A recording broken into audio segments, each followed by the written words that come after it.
ને મિત્રો મજામાં.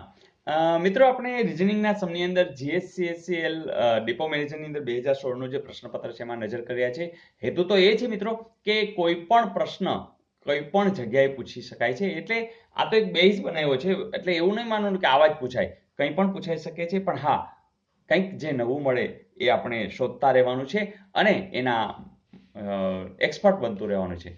તો જુઓ, નીચેની શૃંખલામાં કેટલા ક્યુ છે જેની આગળ પાછળ પી અને એસ હોય. મિત્રો સીધી ક્યુ ઉપર જ નજર કરવાની. આમ જોતા છે, યસ આ દેખાણું, એમાં આગળ પાછળ પી અને એસ છે, પી છે પણ એસ નથી, જવા દો. બરાબર. પછી ક્યુ પી એસ છે, આ એસ જવા દો. તો પી એસ છે, જોજો આ ક્યુ છે ને આગળ પી અને એસ છે ને, તો બસ એવા જ ક્યુ પકડવાના જ આપણે. તો અહીંયા પી અને જી છે, બરાબર, તો જવા દો.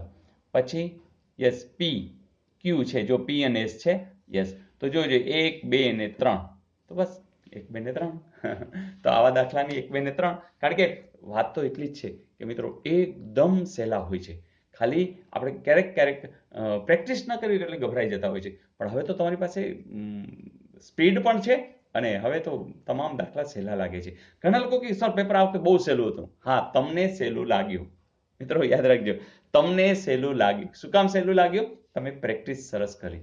મિત્રો એટલે જ હું કહું છું કે જેટલા વિડીયો છે જો જોઈ નાખશો તો તમારા માટે આવી પરીક્ષા સાવ ઈઝી થઈ જશે.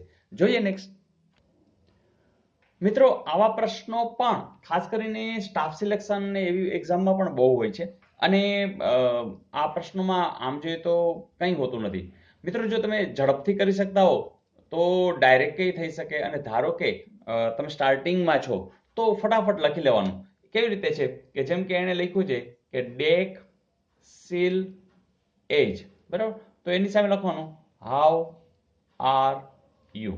ઓકે, એટલે જો અહીં 3 શબ્દો છે, અહીં 3 જ છે. તો બસ બીજું કંઈ ખાસ આમાં છે નહીં. એજ, મીક, ટેર. તો એનો અર્થ શું છે? You and I. ઓકે, અને મીક, ડેક અને ફિક. તો એનો અર્થ છે હાઉ આઈ એમ. બસ. અને પછી એન્ડ નો આપણે શોધવું છે, કંઈ વાંધો નહીં. એન્ડ કઈ જગ્યાએ છે? તો અહીંયા છે, બરાબર. તો આપણે આ શોધવું છે. મિત્રો આમાં કરવાનું શું ખબર છે? સાવ સિમ્પલ. તમે કોઈ પણ બે ને સરખાવશો ને એટલે એક સામાન્ય હશે, એના આધારે પકડાઈ જશે. જો આ બે ને ધારો કે પહેલા સરખાવી, તો ડેક સીલ એજ, એજ મેક જોયું, આ એજ છે, બેમાં આવ્યું. તો અહીંયા કોઈક બેમાં આવે એવું કોણ છે? હાવ આર યુ ને યુ એન. યસ, તમે કહો સર યુ છે, તો યુ એટલે ખબર પડી ગઈ કોણ? તો કે આ બેમાં કોણ હતું? તો કે ભાઈ એજ છે ઈ. તો એનો અર્થ કે ખબર પડી કે એજ એટલે યુ. આ સમજી છે મિત્રો? તમે કોઈ પણ બેને સરખાવશો, જો અહીંયા ડેક સીલ એજ, એજ મીક તો જો બાકીના એજ બેમાં આવ્યું. તો અહીંયા જો હાવ આર યુ ને યુ એન્ડ આઈ, તો બેમાં એક જ શબ્દ આવ્યો છે. ઓકે, હવે ધારો કે આ બેને સરખાવી તો જુઓ જોઈએ એજ મીક ટેર, મીક, બરાબર. તો મીક બેમાં આવ્યો, જો બાકીના નથી. તો અહીંયા કંઈક બેમાં આવે એવું કોણ છે? પકડી લ્યો.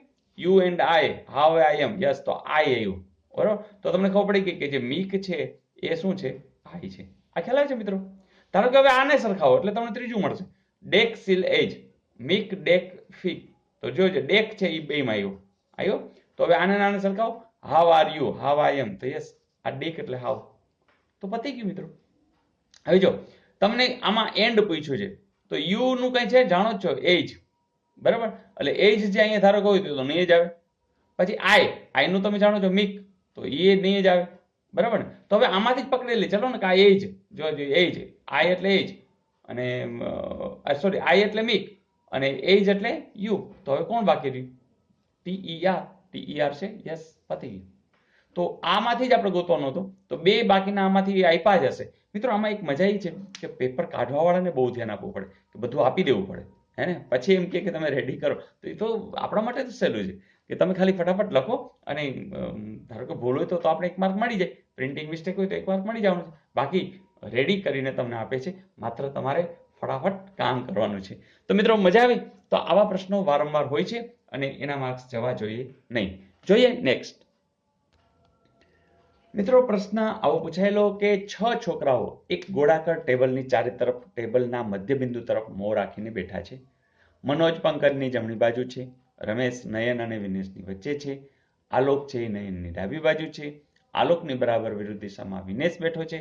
જો પંકજ અને મનોજ પોતાના સ્થાન બદલી લે તો આલોકની ડાબી બાજુ કોણ હશે? મિત્રો ચલો ટ્રાય કરવાની જ છે અને આવડશે પણ ખરો. મિત્રો જેમ મથીએ ને એમ મજા આવે અને જવાબ કદાચ ખોટો પડે તો ચિંતા નહીં કરવાની. નેક્સ્ટ ટાઈમ જ્યારે પૂછાશે ને ત્યારે તમે સૌથી ઝડપી હશો અને તમારો જવાબ સાચો જ હશે. તો તમારું હોમવર્ક જરૂર ટ્રાય કરજો. જોઈ લઈએ આપણે ગઈકાલનું હોમવર્ક. મિત્રો હોમવર્કની અંદર આવું પૂછેલું હતું કે અહીં તમને ચોરસ ન હોય તેવા લંબચોરસ કેટલા એવું પૂછ્યું હતું. મિત્રો તમે લોકો જવાબ આપ્યો જ છે અને તમને ખબર છે કે દરેક ચોરસ લંબચોરસ છે પણ આપણે ચોરસને બાદ કરવાના છે. પહેલા તો આપણને ખબર છે કે આ ચોરસ કેટલા, તો તમને ખબર છે 1 2 3 4 બરાબર, અને આમ કેટલા છે 1 2 3, તો એનો ગુણાકાર પછી એક એક ઓછા કરતા જાય 3 ગુણ્યા 2 6, 2 ગુણ્યા 1 2. હવે તો કંઈ થશે નહીં કારણ કે 0 આવી જશે. તો આ જવાબ છે, આ કેટલા છે તો આટલા ચોરસ છે. કેટલા છુપાયેલા છે આમાં? ચોરસ કેટલા છે? 20. લંબચોરસની વાત કરી તો મેં તમને વાત કરી હતી એમ કે અહીંયા શું કરવાનું છે, ગણી લેવાના છે. કેટલા છે? 4. એના પછી કોણ આવે? 5. એના ભાગ્યા 2. એ જ રીતે આમ ગણી લ્યો. કેટલા છે? 3. એના પછી કોણ આવે? 4 ભાગ્યા 2. બસ આનો ગુણાકાર એ જવાબ. તો જોજે 2 દુ 4 અને 2 દુ 4, તો 5 દુ 10 ગુણ્યા 3 દુ 6, એટલે 10 ગુણ્યા 6 જવાબ આવે 60. તો ટોટલ લંબચોરસ કેટલા છે? 60. ચોરસ કેટલા છે?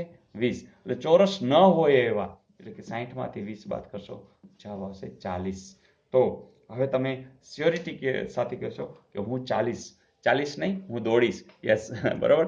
અત્યાર સુધી હવે ચાલતા હતા, હવે તમે દોડી રહ્યા છો. તો મિત્રો તમારા માટે કોઈ પણ પરીક્ષામાં તમે હશો આગળ, અને મને ખાતરી છે કે જો તમને આવડતું હશે તો તમારા મિત્રોને આવડતું હશે. તો દરેક આ રીતે જો આગળ વધી જાય તો ભણવાનું ટેન્શન દૂર થઈ જાય અને જે કેરિયર છે એના ઉપર આપણું સરસ મજાનું ફોકસ થઈ જાય. તો મિત્રો વધુ તૈયારી સાથે મળતા જ રહેશું, કામ કરતા જ રહેશું, બધાને જોડતા જ રહેશું. આવજો.